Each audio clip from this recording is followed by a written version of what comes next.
বৈতল high স্কুলে সাপের কামড়ে স্কুলের মধ্যে অসুস্থ হয়ে পড়ল ষষ্ঠ শ্রেণীর এক ছাত্র। তড়িঘড়ি শুক্রবার আনুমানিক দুপুর 12:30 থেকে 1টা নাগাদ নিয়ে আসা হলো বিষ্ণুপুর হাসপাতালে ওই ছাত্রকে। সূত্র মারফত জানতে পারা যায়, আজ বিষ্ণুপুরের বাঁকাদহ বৈতল হাই স্কুলে স্কুল শুরুর পর ক্লাস চলাকালীন অবস্থায় ক্লাস 6-এর এক ছাত্র অসুস্থতা বোধ করে সহপাঠীরা তড়িঘড়ি স্কুলের শিক্ষকদের জানায়। এরপর শিক্ষকরা তাকে দেখে অনুমান করে ওই ছাত্রকে সাপে কেটেছে। তড়িঘড়ি শিক্ষকরাই তাকে নিয়ে আসে বিষ্ণুপুর সুপার স্পেশালিটি হাসপাতালে। শুরু হয় ওই ছাত্রের চিকিৎসা।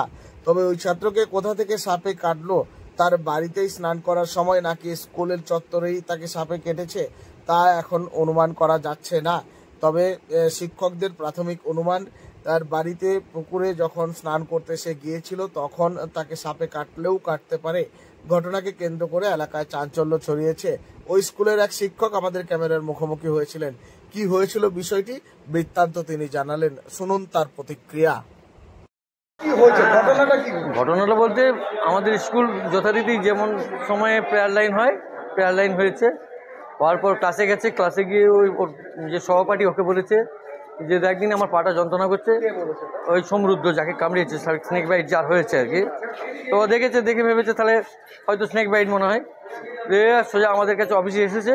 আমরা ডেনেন দেওয়া দেখার পরই সঙ্গে সঙ্গে আমরা হসপিটালে নিয়ে এসেছি। এসে আপাতত এখানে ট্রিটমেন্ট শুরু হয়েছে। প্রথম অবস্থায় যে রিপোর্ট তাতে মোটামুটি একটু ভালোর দিকে আছে। এবার পরবর্তী পর্যায়ে কী হবে আমরা পরে সেটা জানতে পারবো। কোথা থেকে বলতে, ওর তো বাড়ি তো গ্রামে, এবার গ্রামে কোথায় কামড়িয়েছে সেটা তো ও সঠিক করে বলতে পারছে না নিজেও।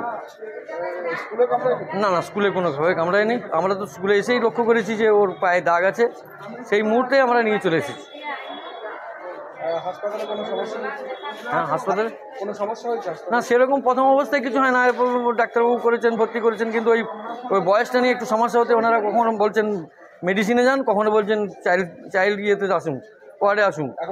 এখন ট্রিটমেন্ট শুরু হয়ে গেছে অলরেডি, আমরা চালু। হ্যাঁ, আমার নাম হচ্ছে সঞ্জয় সন্তকি। আমি বৈতল গোপেশ্বর পাল বিদ্যাপীঠের একজন শিক্ষক।